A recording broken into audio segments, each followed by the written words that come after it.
Hi అండి, ఇంతకు ముందు వీడియోలో ఊరు నుంచి గోంగూర తీసుకొచ్చానని చెప్పాను కదా. ఈ గోంగూరతో నిన్నైతే గోంగూర పప్పు చేశాను. తర్వాత వచ్చేసి మా ఆయన గోంగూర మటన్ చేయమన్నారు. అంటే ఊర్లో చికెన్ తిని తిని బోర్ కొట్టేసిందంట. అందుకని చెప్పేసి ఒక పావు కేజీ మటన్ అయితే తీసుకొచ్చారనమాట. అంటే ఈ మధ్యన ఊర్లో ఉన్నప్పుడు ఎక్కువగా చికెను మటను ఫిష్ లాంటివి ఎక్కువగా తిన్నాం కదా, ఇంకా అందుకే తక్కువ తీసుకొచ్చారు.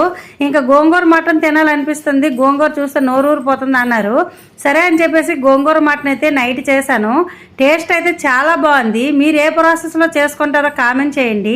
నేనైతే కుక్కర్లో పెట్టుకున్నాను. గోంగూర మటన్ మెత్తగా ఉడికింది, చాలా అంటే చాలా టేస్ట్గా వచ్చింది అనమాట. అందుకే అసలు విషయం చెప్పలేదు. వెయిట్ ఎంత ఉన్నావక్క అని అడుగుతుంటే నువ్వు గోంగూర మటన్ అంటున్నావు ఏంటి అనుకోకండి. నేను వీడియోలో చెప్పాను కదా బ్యాటరీ అయిపోయిందో ఏమైందో తెలియదని. నిన్న షాప్కి వెళ్ళి బ్యాటరీ అడిగితే అతను మొత్తం మిషన్ తీసుకురమ్మని చెప్పారు. నేను మిషన్ తీసుకెళ్ళడం మర్చిపోయాము, అందుకే ఈరోజు వెయిట్ చూపించలేదు. ఈరోజు వెళ్తే రేపు చూపిస్తాను. Bye bye.